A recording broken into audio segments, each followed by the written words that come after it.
Okay, everybody, this is Dan Cerrucci. We're back again with a Zoom chat, and I'm talking to Billy Prempeh, who's a candidate for Congress in New Jersey's 9th Congressional District. Billy, how are you? I'm doing good. What about you? I'm doing as good as I can be expected to do under this lockdown, Billy. How you been holding up with this lockdown? Well, the lockdown's been affecting a lot of people. Me personally, I'm still able to go to work. The job that I have, it still requires essential workers. I'm an essential worker working in the telecommunications industry. So things have been moving quite well with that. Unfortunately, with some of my friends and family that I know of that aren't able to work, a lot of them are having a hard time getting access to their unemployment benefits, and it's been very difficult. Some people still haven't even received their annual tax returns. Some haven't received the stimulus checks that were sent out by the president not too long ago. A lot of people are in a really bad situation right now, and I know a few people that are just not they're just not having a very good time right now. For myself, in regards to the election, things are still going the way they are right now. I'm still making online engagements, speaking with people, and talking with a lot of people online, because there's not much that I can do functionally by foot. And I do intend to start going back out again, because it seems like the country is starting to Yeah. open up a little bit more. Yeah, well, Billy, I'm down here in South Jersey, in Camden County, and your district, is it mostly Passaic County?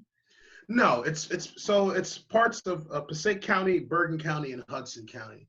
Um, Passaic, Bergen, and Hudson. yes. And you're running, you basically have the Republican nomination there for Congress. Is that right? Correct. So I've secured the nomination for Bergen County, for Passaic County, and recently Hudson County, because my opponent, Timothy Walsh, who was running, he dropped out of the race at some point in the middle of March, shortly after I secured the nomination for Bergen County. He decided to get out of the race, and Jose Arango, the chairman of Hudson County, awarded me the line with the president. So in all three counties, I am on the line with the president. And recently, from what I'm hearing and from what I've seen on the ballots for Bergen County, Timothy Walsh hasn't withdrawn his candidacy yet from the county clerk, so he's still showing up on the ballot. However, he's in a different column with some other candidates. He's not on the line with the president himself. But after speaking with him, he doesn't seem too certain as to whether he's going to proceed or not. I'm not certain where his direction is. Me, myself, on the other hand, I'm 100% full steam ahead. Good. As far as we're concerned, you are the candidate. Now, Billy, you're running against for the election in November. This is once we get past the primary, which in New Jersey, the governor pushed back to July. But the November election, the incumbent there is Bill Pascrell, right? That's correct. Now, he's been in the position for 23 years. He's been entrenched in that position. And he's 83 years old now. I mean, what's going on here? This guy has been in office. He's made a career. He's a career politician? Is that right?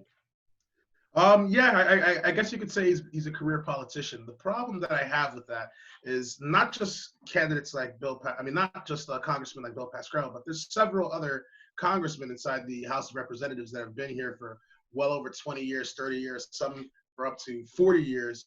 And the people keep choosing these same elected officials. Not a lot of them are doing what's in the best interest of the constituents. And in my opinion, as well as a lot of the citizens here in Passaic and Bergen County that I've spoken with, as well as Hudson, they're not very satisfied with the direction that Bill Pascrell has taken in the 9th District, as well as the 8th District prior to the redistricting. Over the past 20 or so years, he's given a lot of promises. He's helped very select groups of organizations, very select groups of people, and a lot of the common folk, the average people you see day to day, your neighbors, store owners, business owners, and workers. There seems to be a disconnect between Bill Pascrell and what's really going on out in the local area. And after speaking with a lot of people, a lot of them, when I asked them, well, why do we keep going down the same path? If you feel that the current leadership is not doing what's in your best interest, why haven't you decided to do anything else? And a lot of the answers that I got was, well, there is nobody else. And if anybody does join and somebody tries to run against Bill Pascrell, they run a spineless campaign, or they don't really go out and speak to people and try and get the job done. Other than a few people in previous years, nobody's really gotten behind somebody in the same way that they do with Bill Pascrell. He's got, strong Democrat machine that's behind him. A lot of people throw a lot of money towards Pascrell, and seeing him all over the place, people just tend to vote for the guy. And after speaking with a lot of people, they're not happy with the way he's been carrying himself in regards to the state itself. For example, more recently, with the COVID-19 crisis, him and Senator Menendez thought it was a good idea to write the FDA, telling them that they should roll back the use of the hydroxychloroquine because President Trump asked them to fast track this drug so that people can have access to the treatment. And thus far, there's been a lot of positive reports coming out of France, coming out of the United States, and several other places that are doing test trials with the hydroxychloroquine treatments. And there's been a lot of media spin and fear mongering, telling people that it's like, this drug will kill you, it'll harm you. And there's not a single person that I know of or that I've heard of that has died from this. But, basically, whatever Trump is for, they're against. Absolutely. So if he came out and said, I believe in, it almost seems like if he came out and said, penicillin is a wonderful thing. It was a miracle drug when it came out and it still works, they would find something wrong with it. Oh yeah, absolutely. It's like, and the funny thing is like, if Trump were to come out and he did his campaign and started saying that he's all for open borders, he wants borders all open, I can guarantee you that all the Democrats will jump ship and rush to try and lock the borders as quickly as possible. Everything that he's trying to do to move the country forward, they're standing in the way of that. And I don't think that's fair. We're not giving the president a fair chance. And it seems that a lot of the liberals and the Democrats are looking for the president to derail his administration, derail his campaign and agenda. And we're all on the same bus. He's the driver of this bus, and they just seem to want this thing to go off of a cliff, which I think is unfortunate. I have to ask you, while we're talking about President Trump and the upcoming presidential election, I have to ask you, as an African American, about your reaction to Biden's statement that if you can't decide, if you can't make up your mind between, this is what he said to a Black person, if you can't make up your mind between me and President Trump, then you ain't Black. Oh man, this was my first reaction when he said that. I grabbed my head and I said, why would you say this? Why would this come out of your mouth? Why would you allow something like this to slip out? Initially, I find it funny now only because of how far south Joe Biden's campaign has gone since saying that. Joe Biden has turned himself from a political candidate for the Democratic Party to a living, walking, talking meme. It's at this point, it's quite clear that he may be delusional or may be suffering from memory loss. And he's walking around bumbling and saying all kinds of nonsense, saying what he said about if you choose Donald Trump instead of me, then you ain't Black. I find that very ironic that he of all people would say that, because he's speaking as if he is in with the African American culture, when in reality, at the end of the day, he's one of the people that helped incarcerate the most African Americans and minorities in this country with his 1994 crime bills, as well as some of the antics he's done in the past, working alongside the Grand Cyclops of the KKK, having shows where people are walking around in blackface and glorifying it as if it's a joke. Joe Biden has always been a racist. He's always been a racist, and seeing him come out and say this and showing the world his true colors, showing who he really, really, really is, and those who are jumping and bandwagoning, trying to protect him and show this, it really shows you where their mind is at and what they think about African Americans and the direction that they feel we need to go into. Have you encountered a lot other African Americans who have the same reaction as you to this statement?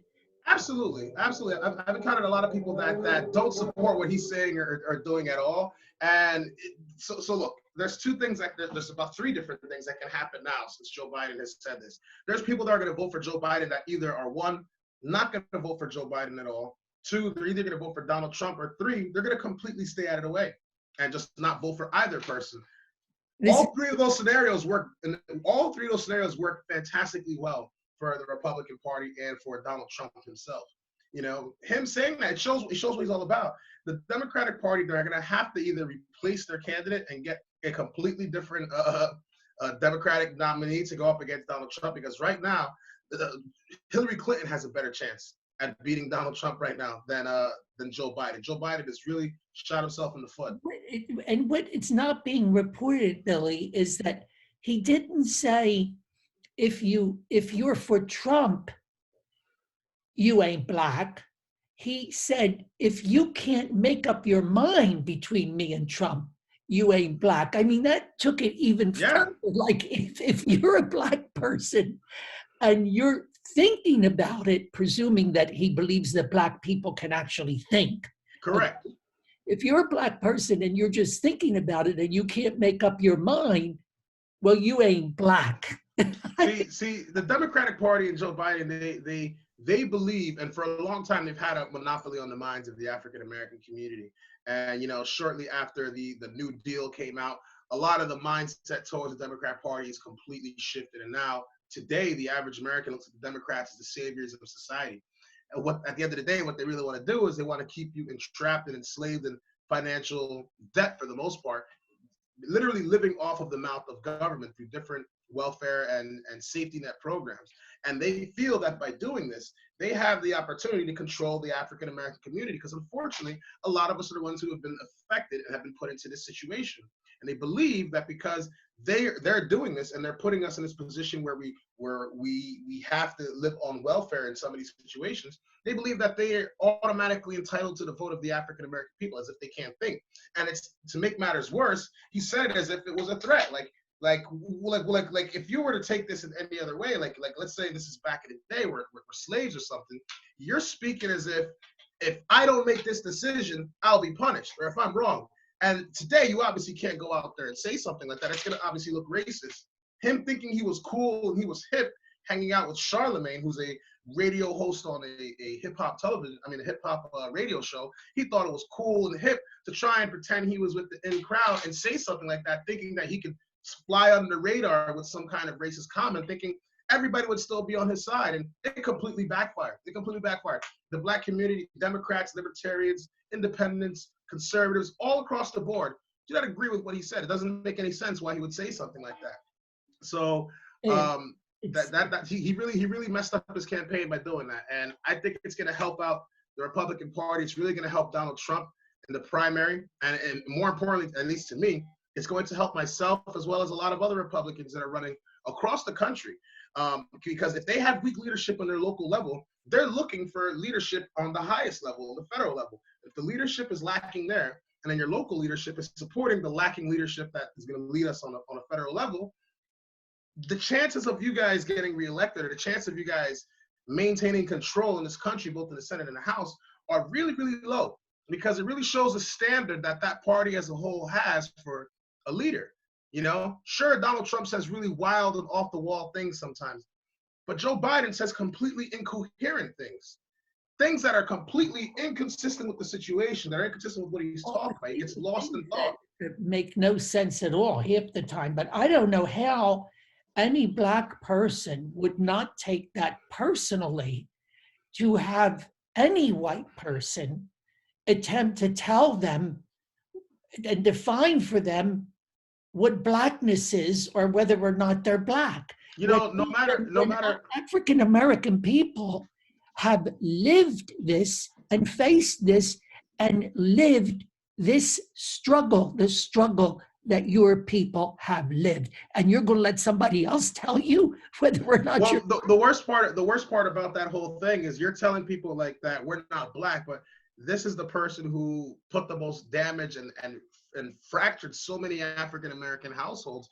with his crime bill that he signed in 1994, and what he's actually pushed to try and, you know, for lack of a better word, de-strengthen, which I don't believe is a word, de-strengthen the African American household. by separating families and separating families for minor crack offenses, minor drug offenses, and making life very difficult for so many people. He is one of the biggest proponents of this. And for him to turn around and speak as if he's the savior of the African American people, or that he's the savior that, or that the Democrat Party is the savior of us, is not only hypocritical, but it's ridiculous. And I'm actually very, very glad that he said what he said, because now, regardless of what people think or what they want to believe, they have to really take the time to sit down and look themselves in the mirror and say, like, is this really the party that's for me? Is this really what I believe in?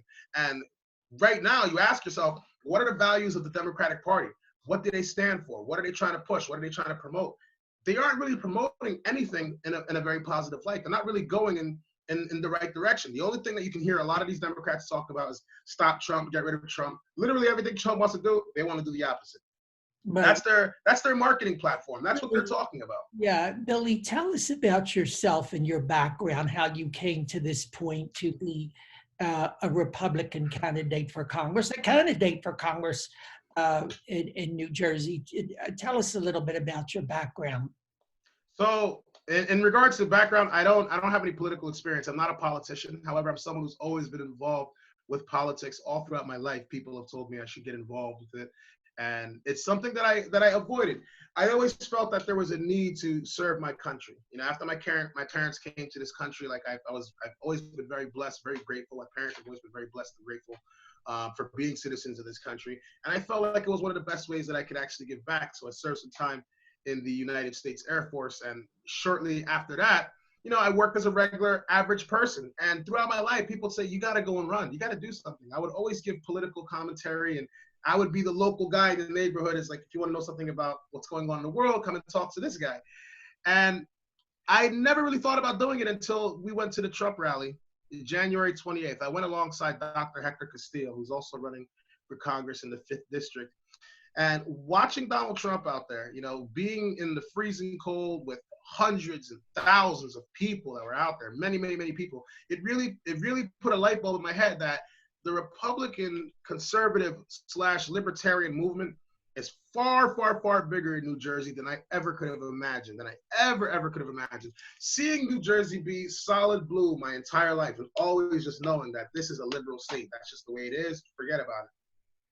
Seeing the turnout that day, seeing how many people are willing to come out and freeze just to come and see the president, I could only imagine if this were to happen during the temperature we have right now, oh my God, it would probably be 4 times the amount of people that showed up. It would probably be way, way, way more people.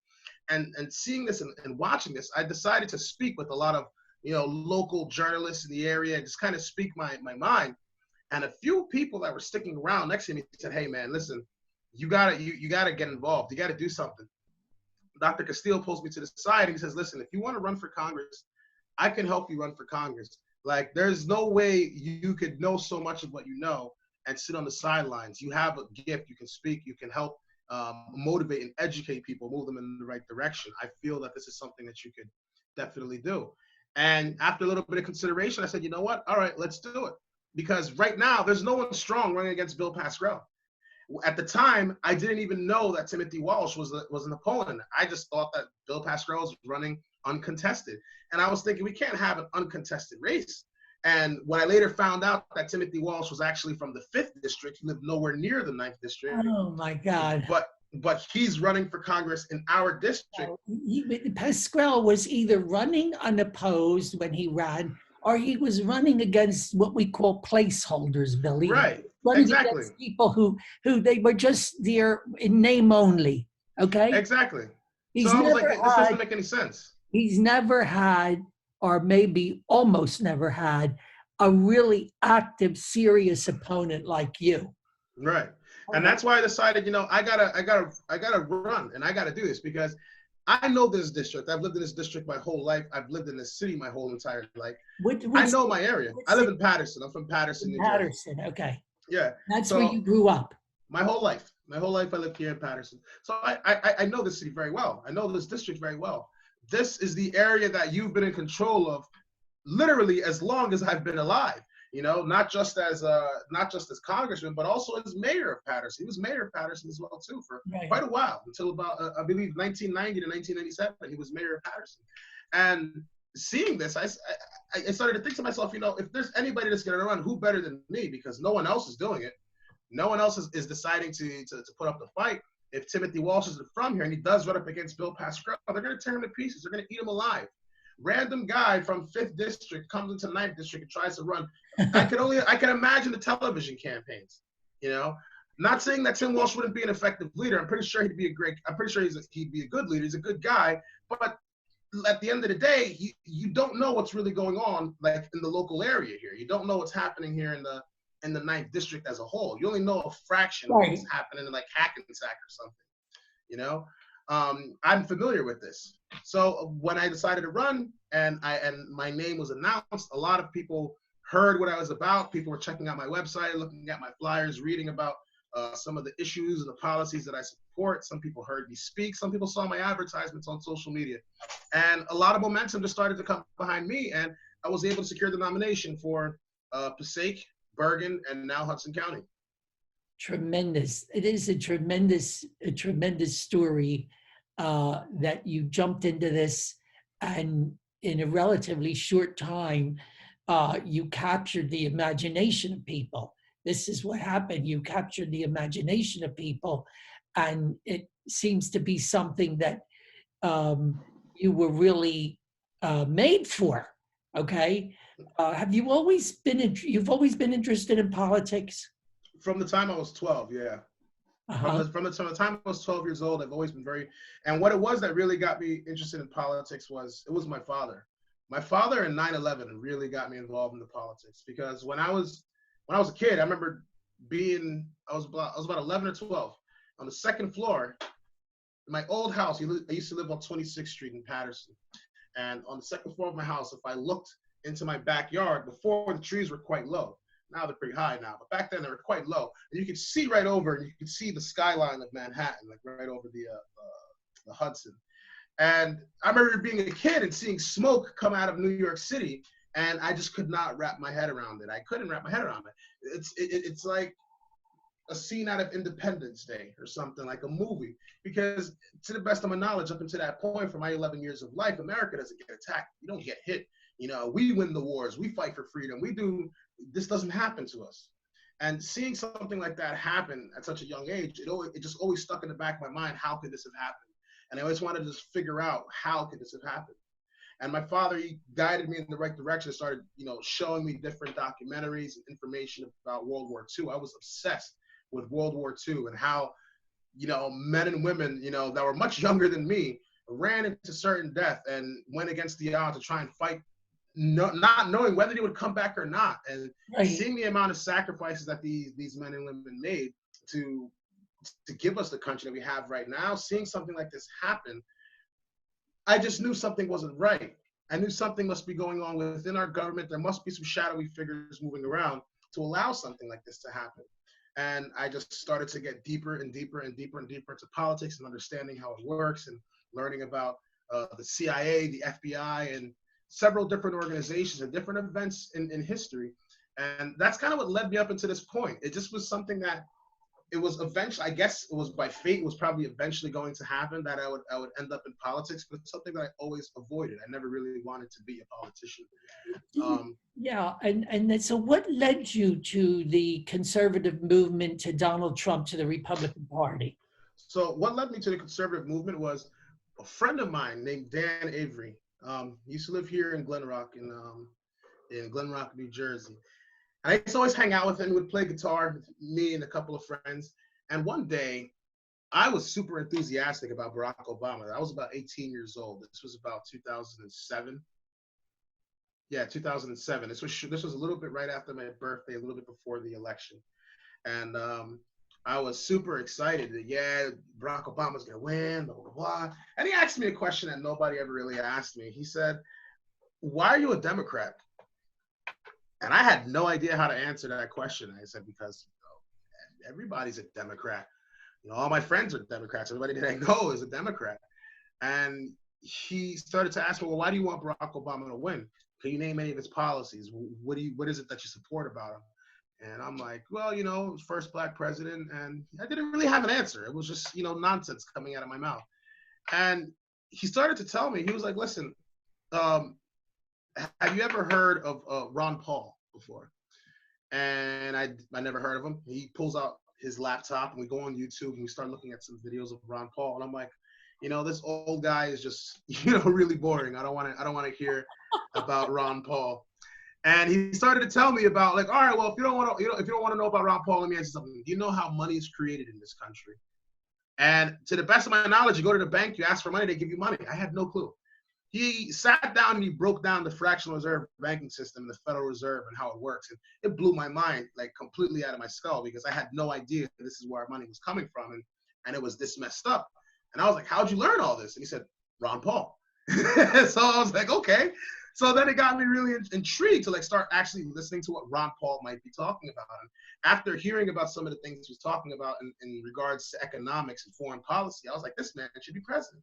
But at this point, I was so far down the brainwashing pipeline, I ended up voting for Barack Obama anyway. Right. And because Ron Paul ended up dropping out, I believe it was. And I ended. Although Ron Paul was one of the first people to say that we were wrong to sending all those jobs to Mexico. He was one of the first people to talk about NAFTA, the North American Free Trade Agreement. Okay. He was the first people to warn about China and so forth. So he was in many, many ways way ahead of his time.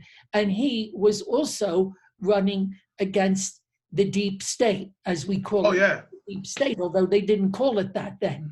But that's what he was basically running against. Yeah, and what really got me intrigued about Ron Paul is, like, it coincided with a lot of the things that I was learning about what happened with 9/11, with these shadowy groups and people that were involved. Forget about the theories and conspiracy theories here, but there was definitely a lot of smoky, shady stuff that happened during 9/11, and a lot of it started to coincide when I started to learn about the fractional reserve bank. Then I started to learn about OPEC and how the petrodollar system works and why we're at war and all these things. And believe it or not, the petrodollar system was one of the reasons why I decided to join the military, because I started to feel hypocritical about myself. I was like, I was at a crisis. I was at a crossroads.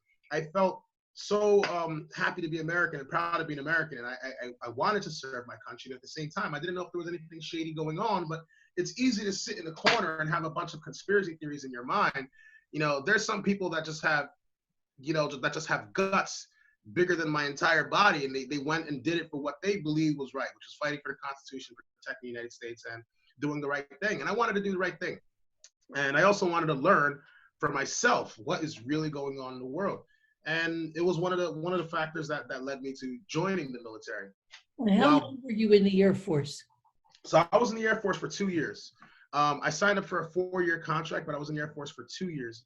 Around 2010, Barack Obama started doing a lot of very, very shady things that I really started to catch on to, that really changed my opinion towards how we were conducting things in the Middle East, how we were doing war, seeing how he was dropping more drone bombs than any of the previous presidents. The illegal invasion of Libya, he bombed the heck out of Libya. We overthrew that country, started funneling oil into he bombed Libya, which allowed all these groups to come together and form ISIS. They ended up taking control of Tripoli, moving oil through Syria, and all these different things. We're sending money to these moderate rebels to help them fight against Bashar al-Assad. Our tax dollars are going and we're funding terrorists, and then we're bombing countries. We're overthrowing governments, using the United States government while Congress is at recess. This is 2010, summer 2010, when they couldn't raise the debt ceiling, and they went on recess for a while. You're doing all these things that have nothing to do with defending the United States, the American people, or the United States Constitution as a whole. Is a complete waste of life, a waste of assets, and I didn't want to be a part of this. Seeing how we were going around bombing roads, bridges, hospitals, and all these places in Libya, it was something it didn't sit right with me, and I wanted to get out of the military. And I ended up getting out of the military because this is not what I signed up for. That's not what I signed up for. I signed up to do the right thing. I signed up to fight for my country, protect my country. Right. When we're actively on the offensive, bombing and destroying countries for political gain, that's a whole different story. Well, this is also something that President Trump has spoken out against, which is the endless wars in the Middle East. And the billions and billions and even might even say trillions of dollars that have been poured into these endless wars, mostly in the Middle East, that the president has said we have to bring it to a close and we have to worry about our own country. Our country is falling apart. We're not helping our people. And this is where the whole idea of America First came from. And in all of these things, he was the only candidate saying it at the time. He was the only candidate saying it. So, Billy, this has been a very, very interesting and enlightening discussion with you. I'm so glad we had the opportunity to chat. I'm going to check in with you again during the campaign as it moves on, because I'm confident that you're going to have that nomination. And we'll see what happens as you come up against Congressman Pascrell. Whoa, what happened? The internet just went off. Can you hear me? No, you're fine. You're fine. Oh, okay. Sorry. Yeah, confident I get that nomination. Good. So I'll be checking back in with you, Billy. This is great fun chatting with you, and I look for a lot of great things from you as we move along in the campaign. And you'll be telling us about some of the people that you meet and the situations. I'm sure you're probably going to try to debate Pascrell. I don't know if he's actually going to be able to debate. I would love to debate him, and I would love to debate him. Will Pascrell debate me? Probably not, but I'm going to call him out. You better believe once I get this nomination, I'm going to call him out like every single week. Debate me. I don't think that he even feels, Billy, that he even has to recognize an opponent, that he has to acknowledge you. He probably feels he doesn't even have to acknowledge you. Can you imagine this? And you know, if he feels he doesn't need to acknowledge me, then that's a whole new campaign right there. Bill Pascrell's afraid of challenge. Bill Pascrell, he believes that no one can challenge him. He believes that he's entitled to the throne of the 9th District congressional seat, which is ridiculous. If that's his mindset, he needs to be open to speaking and changing different opinions. If his ideas are good ideas and his ideas make more sense, he should be open to debate somebody like me. Billy, if he can make more sense, we can talk. Anybody who decides not to acknowledge or recognize you goes down that road at their own peril. Oh, yeah, because I'll bring them out. I'll bring them out. Okay, it's been great chatting with you. Thank you. Dad, great talking with you too, man. Good seeing you again. Bye. Bye-bye.